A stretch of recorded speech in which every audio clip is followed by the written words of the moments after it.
So সবসময় যেটা হয় আর কি, যে কোনো প্রোগ্রাম হইলে নাজমুল ভাই আমাকে বলে যে তোমার সামনে প্রোগ্রাম আছে, ভালো একটা কিছু করতে হবে।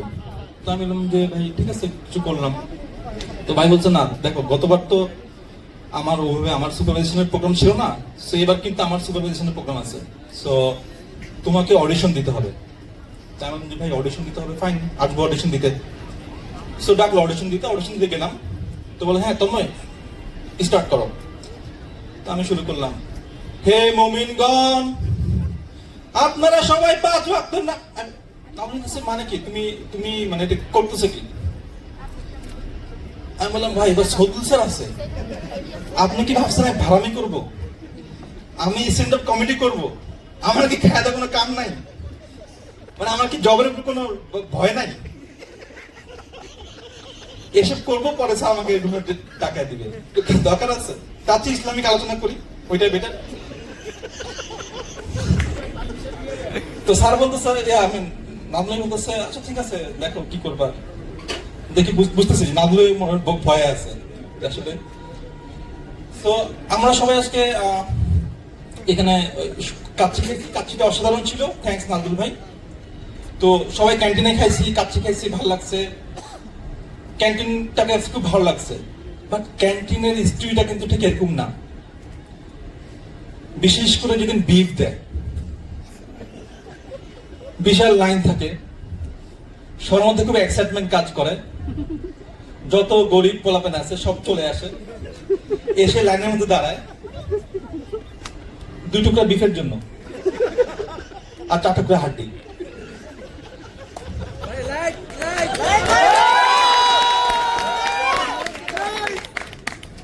আরে ভাই গরুর হাড্ডি না তো, মনে হয় ডাইনোসরের হাড্ডি।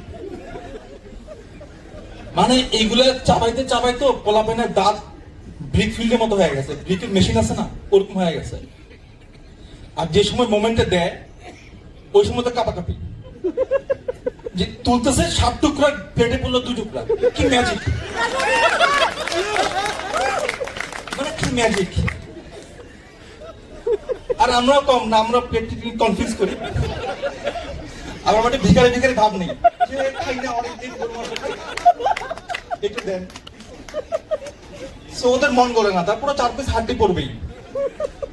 আর আমাদের শুরু হয় হাড্ডি চাবানোর প্র্যাকটিস করতে করতে দাঁত তো সবারই মাশাআল্লাহ, যারা ক্যান্টিনে খায় সবার দাঁতের বিগ ফিল্ডের মতো হয়ে গেছে, মানে ব্রিক মেশিন ভাঙার মেশিন মতো হয়েছে। সো আমাদের তো আবার যে ইনক্রিমেন্টের টাইমে খুব একটা কাজ থাকে না, অর্ডার কম থাকে। সো ওই সময় ওই আমাদের পজিটিভ টিমের নাইট বে আছে, সবিন স্যার আছে, আমি বলবো যে কলকাতা যারা ফ্রি আছে প্রজেক্টে পাঠায় দেন, দাঁত দিয়ে ইট ভাঙবে।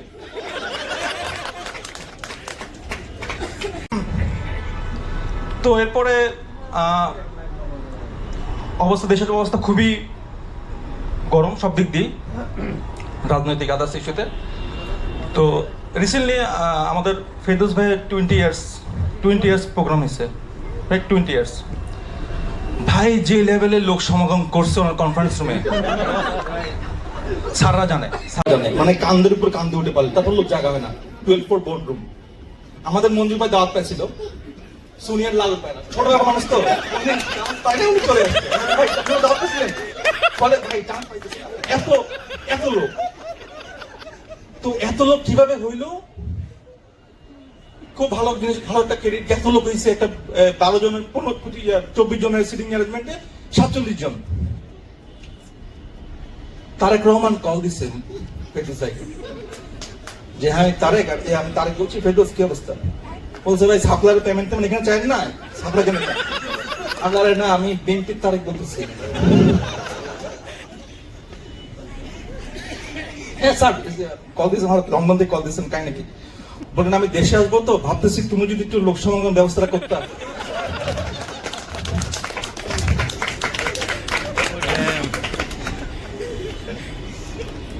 তো আমাদের অনেক বিজনেস আলোচনা হয় যে আমাদের এক্সপান্ড দরকার, বিজনেস এক্সপান্ড করা দরকার। সো অনেক রকমই হইতে পারে, যে আমাদের ফার্মেসি খুলতে পারি, একটা ফার্মাসিউটিক্যাল ইন্ডাস্ট্রি খুলতে পারি, আমরা আরো অনেক কিছু হতে পারি না, বিগ বিগ জায়ান্ট অর্গানাইজেশন খুলতে পারি। স্যাররা আছে, স্যাররা চিন্তা করে, থিঙ্ক করে, স্ট্র্যাটেজি থিঙ্ক, কোনটা প্রফিট হবে, কোনটা লস হবে, কি হবে না হবে, অনেক থিঙ্ক করে। বাট আমি একটা আইডিয়া দিই, 100% কনফার্মেশন দিতেছি যে লাভ হবে। সাইফুল স্যারের কম্বল, বিশ্বাস করেন ভাই, সাইফুল স্যারের কম্বলটা যে কি হিট খাইছে, প্রত্যেকটা পোলাপাইন গায়ে জড়ায় ধরে আরাম করে ঘুমায় এই সাইফুল স্যারের কম্বল নিয়ে। এটা এবছর দেয় নাই, মেবি লাস্ট ইয়ার দিছিল, তার আগের বছর দিছিল, কয়েক বছর দিছিল, আমার সবাই নিচ্ছিলাম। অসাধারণ কম্বল। এন্ড মোটো হইতে পারে এক কম্বলে বরিশাল টু ঢাকা।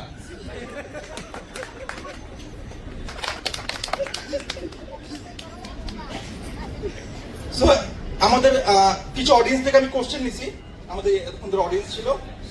দুইটা কোশ্চেন আছে, আমি একটু কোশ্চেন অ্যান্সার, এখন কোশ্চেন পর্ব অ্যান্সার খুব চলে, আই মিন বিভিন্ন মাহফিল টাফিল চলে, সব জায়গায় চলে কোশ্চেন অ্যান্সার পর্ব।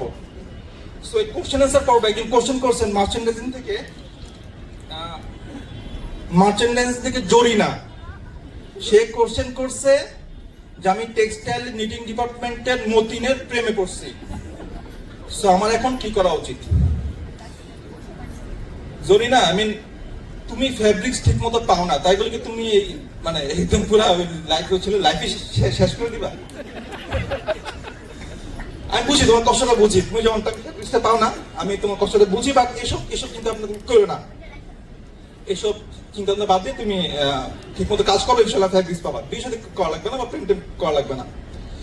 আমাদের অ্যাকাউন্টেন্ট থেকে বলছে মফিজ, সে বলতেছে আমি যতবার ক্যান্টিনে যাই, আমি হয় আমাকে মাছের লেজ দেয়, অথবা মুরগির পাখা দেয়, অথবা একটা ডিম দেয়, গরুর হাড্ডি ছাড়া অন্য কিছু দেয় না। এর কারণ কি হতে পারে? এর থেকে বাঁচার কি উপায়? আসলে আমরা শুনছি ক্যান্টিনে নাকি চেহারা দেখে নাকি খাওয়া দেয়। তো মফিজ, তোমার চেহারা খারাপ,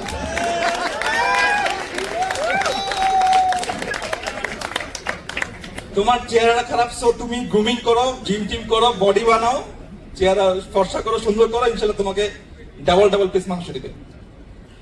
সো বিজনেস স্ট্র্যাটেজি, স্যাররা অনেক রকমের ট্যুর দেয়, নানান আমাদের সিএমও স্যার আছে ট্যুর দেয়, ইউএসএ ট্যুর দেয়, ইউকে ট্যুর দেয়, স্যার আছেন মার্চেন্ডাইজিং এর, উনিও অস্ট্রেলিয়াতে ট্যুর দেয়। অনেক বিজনেস আলোচনা হয়, অনেক স্ট্র্যাটেজিক বিষয় ট্যুর দেয়। শালন স্যার ট্যুর দেয় থাইল্যান্ডে, সাস্টেনেবিলিটি ট্যুর দেয় থাইল্যান্ডে, এনভায়রনমেন্টাল ট্যুর থাইল্যান্ডে। দিনের বেলা বলে, মানে আমি ওখানকার রিসেপশনে, তো ওই প্রোগ্রামের রিসেপশনে শুনে শুনে মেয়েরা আসতেছে, hello Shahrun sir, please come, please sit here please. হ্যাঁ, স্যার তো মানে একটু দেখে খুব ভালো লাগে যে সিট, স্যার তো মনে জান লেডি বয়, স্যার তো খুশি লেডি বয়।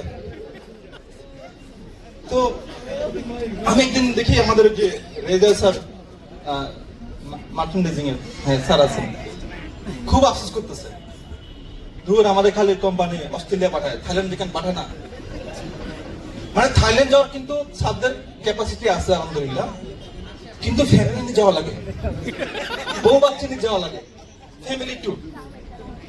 কিন্তু শালম স্যার অফিসিয়াল ট্যুর দেয়, অফিসিয়াল তো বউ বাচ্চা নেওয়া যায় না দিনে, মানে আই মিন কি এমন এনভায়রনমেন্টাল ট্যুর, কি এমন ওইখানে ভূমিকম্প নিয়ে কথাবার্তা হয়, এটা আসলে বুঝি না। যে সবচেয়ে বড় বিষয় হইতেছে, বা যেটা এটাকে খেয়াল করছে একবার দুইবার, ট্যুর থেকে এসে স্যার ওমরাতে যায়।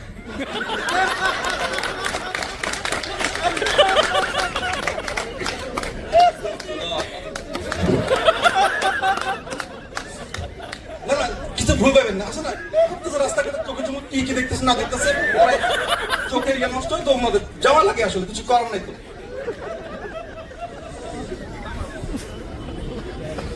সো আমাদের তুষার ভাই আছে, উনি সবসময় রিকোয়েস্ট করে যে উনি সবসময় ওয়াশরুমে আমাকে ধরে,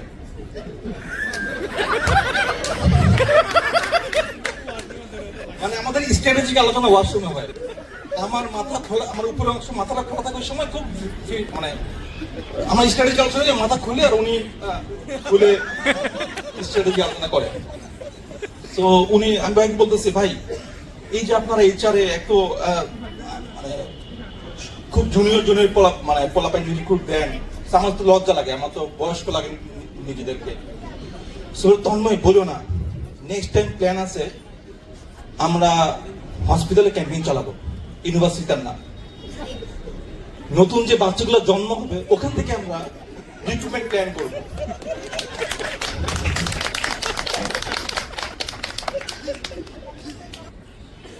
আমি লাস্ট এখন যেটা একটু সমাপ্তি করবো, মাথায় হ্যাং হয়ে যেতেছে, আমাদের স্যারও সামনে বসে আছে, সবুজ স্যার ভয় কাঁপতেছে। সো ট্রাম্প তো সেই খেল দেখাইতেছে, আজকে মনে সকালবেলা 500% ট্যাক্স বসাইছে। সো হঠাৎ করে আমাদের সাপ্লাইন মঞ্জুর হয়ে আছেন, উনি দেখে খুব খুশি, নাচতেছে, খুশিতে নাচতেছে। আমি বললাম ভাই কি হয়েছে, মানে এত খুশি কেন? তন্ময় আমি তেল দিই ইপিলনে, আর ট্রাম্পের চোখ নাকি তেলের দিকে পড়ছে। শুনতেছি ট্রাম্প নাকি তুলে নিয়ে যেতেছে। 7 বছর ধরে ইউএসএ এমবেসি লাইনে দাঁড়াইছি, ভিসা হয় না, এবার যদি তুলে নেয়।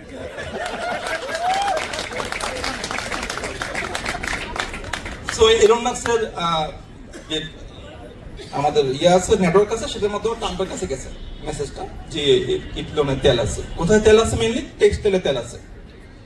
তো ট্রাম্প খুব excited, there is oil and oil, we have to visit the Epilion, so let's visit Epilion. So ড্রোনে করে ট্রাম্প আসছে টেক্সটাইলে, ওখানে তো রথিন স্যার, যেই জেনারেটর তেলের জন্য রথিন স্যার তার টিম নিয়ে জান দিয়ে ফেলে, সেটা কি সহজে ট্রাম্পে দিবে? ট্রাম্পও আসছে ড্রোন নিয়ে, রথিন স্যার এই টিপি পানি ছিঁড়ে দিছে, ড্রোন হয়ে গেছে নষ্ট। এর মাধ্যমে ইপিলন সব জয় করবে। Best of luck. Thank you so much.